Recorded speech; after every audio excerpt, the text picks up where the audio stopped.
Video के अंदर हम लोग बात करने वाले हैं मल्टीपल स्टॉक्स के बारे में। तो चलिए सबसे पहले हम लोग डिस्कस करने वाले हैं जियो फाइनेंशियल्स के बारे में। जहां मार्केट के अंदर अगर आप देखोगे आज के दिन बहुत ज़्यादा वॉलेटाइल हमें परफॉर्मेंस नजर आया, लेकिन जियो फाइनेंशियल्स के अंदर हमें नई के बराबर परफॉर्म किया। 234 रुपीज़ के आसपास हमें कहीं ना कहीं क्लोजिंग नजर आ चुकी है। बेसिकली ये कंपनी फंडामेंटल दोस्तों बहुत ज़्यादा स्ट्रॉन्ग है, ये मैंने पहले ही आपके साथ शेयर किया हुआ है और कंपनी के अंदर बहुत ही जल्द हमें एक ब्रेकआउट नजर आ सकता है। अभी इसके पीछे का रीज़न क्या है, जो लोग इस चैनल को डेली फॉलो करते हैं ना उनको पता होगा कि क्यों मैं ऐसी बात कर रहा हूँ कि आपको बहुत ही जल्द ब्रेकआउट आ सकता है।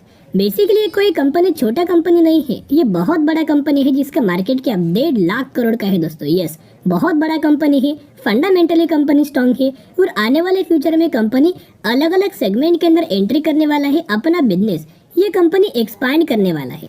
तो इतना समझ लीजिएगा कि जो भी कंपनी अपना बिजनेस एक्सपांड करता है ना, वो कंपनी रेवेन्यूज के अंदर ग्रोथ होता है, प्रॉफिट्स के अंदर ग्रोथ होता है और एज वेल एज इन दोनों पैरामीटर्स के अंदर अगर ग्रोथ नजर आए तो ओवरऑल कंपनी के शेयर प्राइस के अंदर भी ग्रोथ नजर आ ही जाती है। जियो फाइनेंशियल्स का अगर आप यहाँ मैक्सिमम का चार्ट देखोगे, जब से कंपनी आए हैं, अगर आप टॉप से लेके बॉटम तक अगर आप कैलकुलेट करेंगे तो अभी भी 10 से 15% तक की गिरावट के अंदर हमें ये कंपनी ट्रेड कर रही है। एक्चुअली कंपनी 10% तक का आपको पॉजिटिविटी रिटर्न शो कर रही है, लेकिन दोस्तों क्या होता है, जब भी कंपनी का प्राइस में पंप होता है ना, उस समय लोग हायर प्राइस रेंज के आसपास जाके निवेश करते हैं।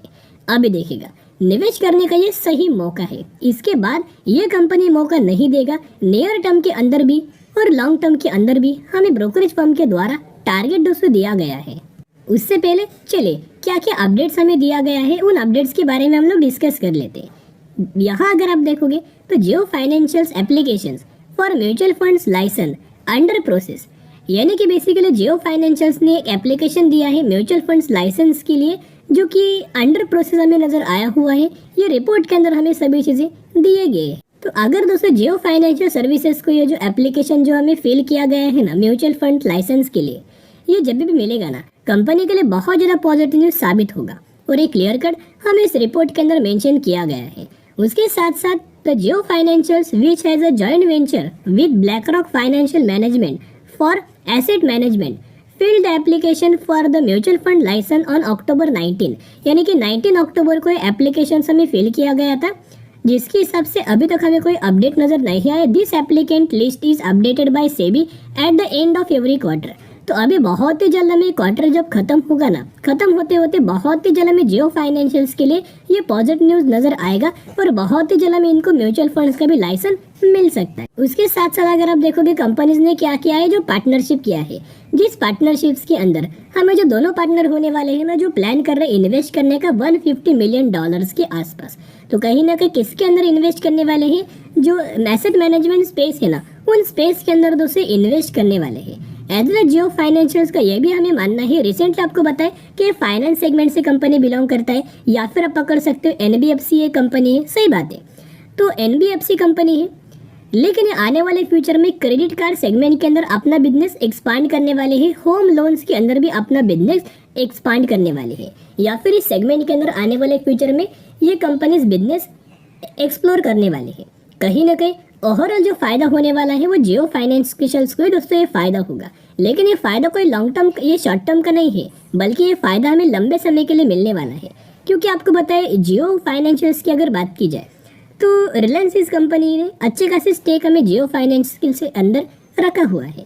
जितना फायदा जियो फाइनेंशियल्स को होगा उतने शानदार तरीके से बेनिफिट रिलायंस इंडस्ट्रीज को भी नजर आ जाएगा। तो ये हुआ अपडेट्स। अभी ये अपडेट छोड़ के भी बहुत ऐसे खबर है, जिस पॉजिटिव न्यूज़ है, जिस वजह से जियो फाइनेंशियल्स के अंदर बहुत जल्द हमें ब्रेकआउट आ सकता है।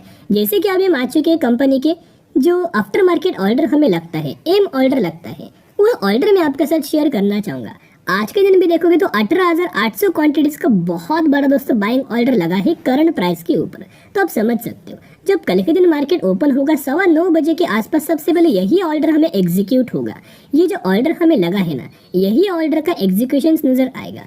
तो कहीं ना कहीं यहाँ देखा जाए तो बहुत बड़ा ऑर्डर हमें बाइंग साइड के लिए लगा हुआ है। तो कल के दिन एक अच्छी खासी रैली, अच्छी खासा ब्रेकआउट जियो फाइनेंशियल्स के अंदर नजर आ सकती। उसके साथ साथ अगर आप हर एक दिन का डिलीवरीज देखोगे तो इस कंपनी के अंदर लगातार बहुत अच्छे खासे डिलीवरीज नजर आ रही है। इनफैक्ट हमें आज के दिन भी 65% तक की डिलीवरीज नजर आ रही है। उसके साथ साथ आपको पता होगा कि बहुत ही जल्द ये कंपनी यानी कि Tata technology and Jio Financials large cap AMFI के लिस्ट के अंदर हमें एंट्री होने वाली है। अभी एएमएफआई के अंदर जो कंपनी की एंट्री होता है ना, वो कंपनीज को बहुत बेनिफिट होता है। बहुत सारे लोगों के सवाल आते हैं कि सर अगर इनकी एएमएफआई लिस्ट के अंदर, एएमएफआई इंडाइसेस के अंदर अगर एंट्री होती है ना, तो ऐसा क्या कंपनी के अंदर बदलाव आएगा या फिर ऐसा क्या कंपनी को बेनिफिट होगा जिस वजह से कंपनी और हमें ग्रोथ लाएगा। अभी इस लिस्ट के अंदर दोस्तों क्या होता है ना, बहुत सारे ऐसी कंपनीज होता है जो कंपनीज परफॉर्मेंस अच्छा करता है और बहुत सारे जो बड़े बड़े इन्वेस्टर होते हैं ना, इन्हीं लिस्ट में से कोई कंपनी के अंदर निवेश करते हैं। यानी कि आने वाले फ्यूचर में बहुत बड़ा इन्फ्लो हमें जियो फाइनेंशियल्स के अंदर आ सकता है, बहुत सारा पैसा इन्वेस्ट हो सकता है। तो कहीं ना कहीं अगर कोई भी कंपनी के अंदर बहुत सारा पैसा इन्वेस्ट हो रहा है, इन्फ्लो आ रहा है, तो आप समझ सकते हो उस कंपनी के लिए वो तो पॉजिटिव बात हुआ और जिस वजह से कंपनी के अंदर तेजी आता है। अभी जियो फाइनेंशियल्स का टेक्निकल चार्ट पैटर्न्स के ऊपर अभी हम आ चुके हैं। यहाँ अगर आप देखोगे नीचे से लगातार कंपनी को एक हमें सपोर्ट लेते हुए कंपनी आगे बढ़ रही है। जब भी कंपनी ट्रेड लाइन के आसपास आते तभी तभी कंपनी के अंदर बहुत अच्छी खासी रैली आते देखिएगा। एक बार हुआ, सेकेंड बार हुआ, अभी थर्ड बार दोस्तों होने वाला है, जिसके अंदर यहाँ अगर आप एक चीज ऑब्जर्व करेंगे ना, तो धीरे धीरे करके वही लेवल्स के आसपास हमें कंपनी सपोर्ट ले रहा है। क्योंकि जब भी कंपनी ट्रेड लाइन के आसपास आएगा प्राइस के अंदर जंप आएगा, जब भी ट्रेड लाइन के आसपास आएगा उस समय जंप आएगा। और अभी हाल ही फिलहाल में कंपनी वही ट्रेड लाइन के आसपास आ चुका है, यहाँ आप देख सकते हो। तो कल के दिन बहुत ज़्यादा चांसेस ये कि बहुत अच्छी खासी रैली हमें जियो फाइनेंशियल्स के अंदर नजर आ सकती है, जिस वजह से ब्रोकरेज फर्म के द्वारा जियो फाइनेंशियल्स के अंदर 260 रुपए तक का शॉर्ट टर्म लेवल टारगेट हमें दिया गया है और 365 रुपीज तक का भी टारगेट हमें दिया गया है। तो कहीं ना कहीं अगर आप देखोगे ये टारगेट हमें आज के दिन अपडेट हुआ है, 5 घंटे पहले ये टारगेट हमें डाला गया है कि 260 से लेके 365 रुपीज तक का हमें जियो फाइनेंशियल्स का टारगेट नजर आ सकता है। एनालिस्ट के द्वारा दिया गया है और ये कंपनी के अंदर बहुत अच्छा खासा पोटेंशियल नजर आ रहा है। और टेक्निकल चार्ट भी अगर आप कंपेयर करके देखेंगे ना, तो जो येलो लाइन इंडिकेट्स क्या करता है 50 डेज का मूविंग एवरेज और ग्रे लाइन इंडिकेट्स क्या करता है 200 डेज का मूविंग एवरेज। तो ये मूविंग एवरेज का जो स्ट्रेटेजी है ना, उसका दोस्तों एक्यूरेसी 70 to 75% कहीं ना कहीं नजर आ रहा है। तो यह होता क्या है, जब भी कंपनी ट्रेड लाइन के आसपास यानी कि जब भी कंपनी मूविंग एवरेज के आसपास कंपनी का चार्ट के अंदर नजर आएगा, यहाँ कंपनी ट्रेड कर रहा है, मूविंग एवरेज नजदीक है, तो यही सपोर्ट लेगा, फिर तेजी आएगा। फिर ये जो 50 डेज का मूविंग एवरेज है ये भी आगे बढ़ेगा, फिर कंपनी इसी ट्रेड लाइन के इसी मूविंग एवरेज के आसपास आएगा, सपोर्ट लेगा और फिर आगे बढ़ेगा।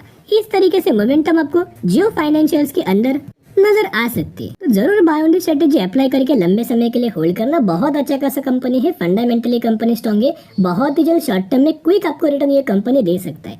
चलिए अभी हम बात करने वाले हैं रेल विकास निगम के बारे में, यानी कि आरवीएनएल के बारे में बात करेंगे, जिसके अंदर आरवीएनएल के अंदर 185 रुपीज के आसपास हमें फाइनली क्लोज हुआ और एक्चुअली 3% का रिटर्न तो यहाँ शो हो रहा है, लेकिन 4 से 5% तक की तेजी हमें ड्यूरिंग द मार्केट आरवीएनएल के अंदर नजर आ रही है। अभी दोस्तों तेजी क्यों आया, ये खबर हमें आज के दिन नजर आया है। आप डेट एंड टाइम नोट करना, फ्रेश अपडेट्स के बारे में हम लोग बात कर रहे हैं।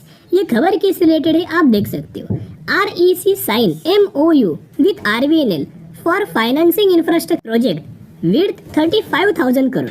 यानी कि कहीं ना कहीं दोस्तों याद देखोगे तो आरवीएनएल कंपनी की REC कंपनी के साथ साथ हमें पार्टनरशिप नजर आया हुआ है। क्या चीज को लेके, फाइनेंस चीज को लेके 35,000 करोड़ का बहुत अच्छा खासा प्रोजेक्ट के लिए हमें फाइनेंस प्रोवाइड करने वाले हैं और इंफ्रास्ट्रक्चर प्रोजेक्ट किस रिलेटेड होने वाला है आप देख सकते हो, जैसे कि roads and expresses, metro rails, airport, IT communication and social commercial infrastructure. इस चीजों की वजह से ये फंडिंग हमें किया गया है, जिसका बेनिफिट हमें आरवीएनएल कंपनी को बहुत अच्छा खासा नजर आ सकता है। एक और अपडेट देखोगे तो आज के दिन ये अपडेट से डेट भी देख सकते हो और टाइम भी नोट करना, ये भी अपडेट बहुत ज्यादा पॉजिटिव है। तो RVNL company raise 2% on picking up 49% Varkala Sivagiri station project. यानी कि दोस्तों कंपनी को एक बहुत अच्छा खासा में प्रोजेक्ट मिला हुआ है, आप देख सकते हो। KRDCL RVNL joint venture has secured approval for a significant upgrade of Varkala Shivagiri railway station with a project cost 123 crore. तो 123 करोड़ का एक बहुत अच्छा खासा प्रोजेक्ट हमें आरवीएनएल कंपनी को मिला हुआ है और कहीं ना कहीं पार्टनरशिप्स के द्वारा ये सभी चीजों के प्रोजेक्ट हमें कंप्लीट करते हुए नजर आ जाएगा। तो आरवीएनएल का अगर आप लंबे समय का दोस्तों चार्ट देखोगे मैक्सिमम का, तो मैक्सिमम के अंदर कंपनी के द्वारा 839% तक का रिटर्न शेयर होल्डर्स को डिलीवर किया है। अभी कंपनी दोस्तों एक पैटर्न के हिसाब से चलता है। पहले कंपनी दोस्तों कंसोलिडेट करेगा, फिर तेजी आएगा, फिर कंपनी कंसोलिडेट करेगा, फिर तेजी आएगा, फिर कंसोलिडेट करेगा, फिर तेजी आएगा और फिर कंपनी कंसोलिडेट करेगा। इस तरीके से मूवमेंट हमें लगातार आरवीएनएल कंपनी के अंदर नजर आ रहा है और यही पैटर्न के हिसाब से कंपनी ट्रेड कर रहा है। तो जब भी कंपनी गिरावट के अंदर मिले, कंसोलिडेशन फेज के अंदर मिले, निवेश करने का सही मौका है, क्योंकि रेलवेज के अंदर कंपनी को बहुत सारे प्रोजेक्ट्स हमें मिलते जाते जिसके बेनिफिट आरवीएनएल कंपनी को, आईआरएफसी कंपनी को और आईआरसीटीसी को बहुत अच्छा खासा मिल सकता है। चलिए अब हम बात करने वाले हैं लास्ट कंपनी के बारे में, नेस्ले इंडिया के बारे में बात करेंगे जो कि 26,000 रुपीज के आसपास हमें ट्रेड कर रहा है और लंबे समय के लिए कंपनी ने मैक्सिमम के अंदर 1000% तक का रिटर्न शेयर होल्डर्स को डिलीवर किया हुआ है। यही वो कंपनी है जिसके अंदर 1:10 रेशियो का स्प्लिट का अनाउंसमेंट किया है। इसका मतलब आपको 1 के बदले 10 शेयर ये कंपनी देने वाली है, तो जरूर स्टडी एनालिसिस कर सकते हो। तो चलिए आज के लिए इतना ही। अगर आपको ये वीडियो पसंद आए तो जरूर वीडियो को लाइक और चैनल को सब्सक्राइब कर सकते हो। फिर मिलेंगे, बाय।